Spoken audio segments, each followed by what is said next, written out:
안녕하세요. 에브리데이 크리스천으로 찾아뵙게 된 박정훈 목사입니다. 오늘 먼저 함께 은혜의 찬양 나누시겠습니다. 찬송가 287장입니다.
오늘 함께 나누실 말씀은 요한복음 2장 1절부터 11절까지의 말씀인데요. 그 중에 3절부터 5절까지의 말씀, 잘 아시는 말씀 함께 봉독해 올립니다. 포도주가 떨어진지라 예수의 어머니가 예수에게 이르되 저들에게 포도주가 없다 하니 예수께서 이르시되 여자여 나와 무슨 상관이 있나이까 내 때가 아직 이르지 아니하였나이다. 그의 어머니가 하인들에게 이르되 너에게 무슨 말씀을 하시든지 그대로 하라 하니라. 아멘. 여러분, 모든 영역에서는 전문가들이 있게 마련입니다. 전문가들은요, 보는 눈이 다릅니다. 어느 영역이든 그 영역에서 보는 눈이 다른 이들보다는 탁월하지요. 일반 사람들이 보지 못하는 것을 보기 때문입니다. 예를 들어 그림에 대한 전문가들은 보는 눈이 따로 있습니다. 안목이 남다르다고 표현하지요. 우리가 전시회에 가서 보면 무슨 그림인지 당초 이해가 되지 않습니다. 물론 그림 중에는 이해될 수 있는 부분들이 또 많기도 합니다. 하지만 추상화나 여러 가지 그림의 영역들을 보면 우리가 참 이해하기 어려운 부분이 많지요. 그런데 전문가들은요, 그 그림을 보고 심오하게 빠집니다. 한 사람은 그림의 세계에 매료되어서 깊이 빠져들어가는데 한 사람은 그 옆에서 하품을 하고 있습니다. 왜 그럴까요?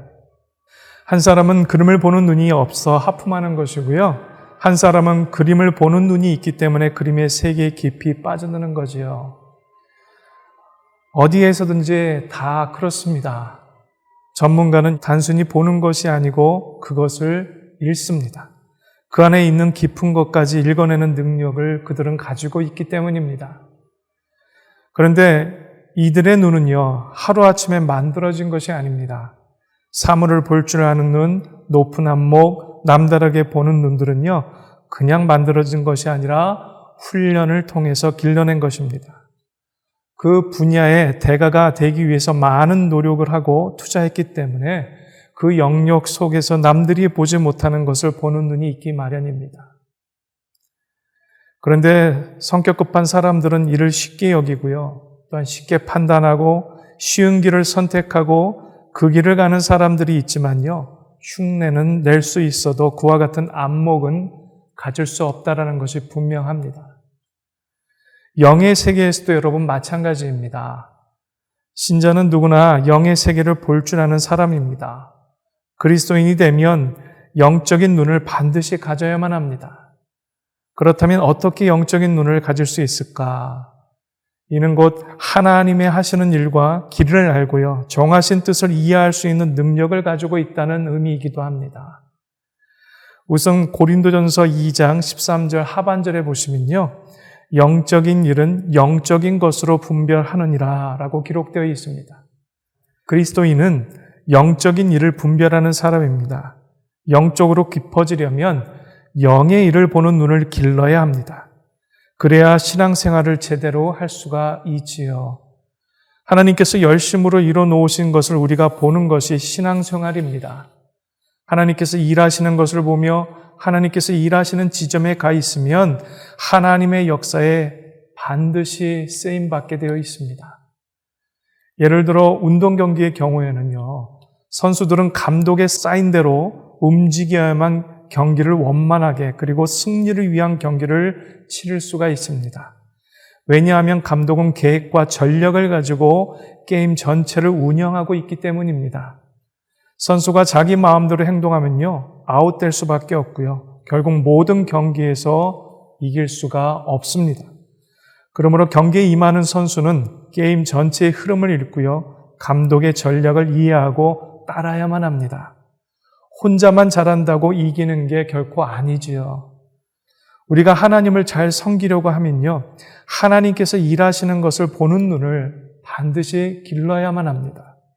하나님께서는 하나님의 역사를 읽을 줄 아는 사람을 반드시 또한 사용하십니다. 성경은 하나님의 역사를 기록해 놓은 것입니다. 성경을 자세히 보시면 하나님께서는 무작정 일하시는 분이 아니고 굉장히 계획적이고요, 조금도 오차 없이 자신의 때를 따라 일을 행하신다는 것을 알 수가 있습니다. 하나님께서는 하나님의 분명한 뜻을 가지고 하나님의 목적을 이루어 가시는 분입니다.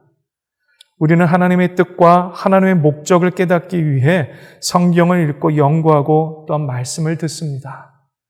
그렇다면 성경을 좀 많이 읽고 더 깊이 묵상하고 나면 그러한 눈이 자동적으로 열릴까요? 저마다의 주관적인 주장만을 가지고는 분명히 우리가 판단할 수가 없습니다. 그러나 분명한 한 가지는요, 고린도전서 2장 9절과 10절 말씀을 봅니다. 하나님이 자기를 사랑하는 자들을 위하여 예비하신 모든 것은 눈으로 보지 못하고 귀로 듣지 못하고 사람의 마음으로 생각하지도 못하였다 함과 같으니라. 오직 하나님이 성령으로 이것을 우리에게 보이셨으니 성령은 모든 것 곧 하나님의 깊은 것까지도 통달하시느니라. 아멘. 오직 말씀의 본체 되신 예수 그리스도께서 말씀하신 보혜사 곧 성령님을 통해서 우리는 하나님의 뜻을 분별하고요, 깨달을 수 있다는 것이 성경의 기록이고 예수님의 말씀입니다. 그리스도인은 성령님과 함께하는 사람들입니다. 우리에게는 오감이 있습니다. 우리는 오감을 통해 하나님을 만날 수가 있지요. 그런데 죄를 지음으로 오감이 참 많이 상해졌습니다. 특히 영적 감각이 제 기능을 하지 못하고 있는 경우가 대부분입니다. 하나님께서는 사람에게 영적 감각을 주셨어요. 에덴 동산에서 하나님과 교제할 수 있도록 만들어 주셨지만 사람들이 죄를 지음으로 말미암아 이런 감각이 둔해지거나 사라져 버렸습니다. 그러나 우리가 예수님을 믿고 나면 이것이 회복이 됩니다. 이전에는 가시적인 것에만 바라보고 살았고 눈에 보이지 않는 것은 보지 못했습니다. 그런데 예수님을 믿고 믿음의 세계로 들어오면 우리 안에 새로운 세계가 열리기 시작합니다. 예수를 믿음으로 영의 세계가 열리기 시작한다는 말입니다. 눈에 보이지 않는 것이 눈에 보이는 것보다 더 실제적인 것임을 믿게 됩니다. 영적인 그 감각을 기른다는 것은요, 우리의 온 영역으로 하나님을 경험해 가는 것입니다. 단순히 말씀을 듣는 정도가 아닙니다. 그냥 교회를 다니고 예배 드리는 정도가 아닙니다. 우리의 삶의 모든 영역을 통해 하나님을 경험해 가는 것, 그것이 바로 영적으로 성숙해 가는 과정의 길입니다. 신앙생활이란 과연 무엇일까요? 영적 그런 민감성이 점점 높아지는 것입니다. 예수님을 믿지 않고 몰랐던 세상에서는 닫혀 있었던 영적인 눈이 제 기능을 하지 않았습니다. 그런데 그것이 점점 열리기 시작하는 거예요. 전에는 희미하던 것이 점점 선명해집니다. 그리고 전에는 들리지 않았는데 들리기 시작합니다. 그리고 하나님의 존재를 온몸으로 느낍니다. 이것이 보이지 않는 세계가 우리의 삶 속에서 확장되어져 가는 그런 과정입니다. 사무엘상에 보시면 엘리 제사장이 나옵니다. 그는 제사장이었고 당대 최고 영적 지도자의 위치에 앉아 있었지만 영적으로 둔감했던 인물입니다. 하나님의 하시는 일에 대해 영적 감각이 닫혀 있었습니다. 육안도 어두웠고 영안도 어두웠습니다. 저와 여러분은 3차원의 세계에 머물러 있는 사람들입니다. 한 차원만 더 높여도 이해할 수도 볼 수도 없는 것이 우리의 인간입니다. 영적으로 둔감해져 있으면 하나님께서 일하시는 것을 볼 수가 없습니다. 하나님의 일은 영의 일입니다. 영의 일이라는 말은 육적인 눈으로는 볼 수 없는 감추어진 세계라는 의미입니다. 믿음이란 하나님께서 일하시는 것을 보는 눈입니다.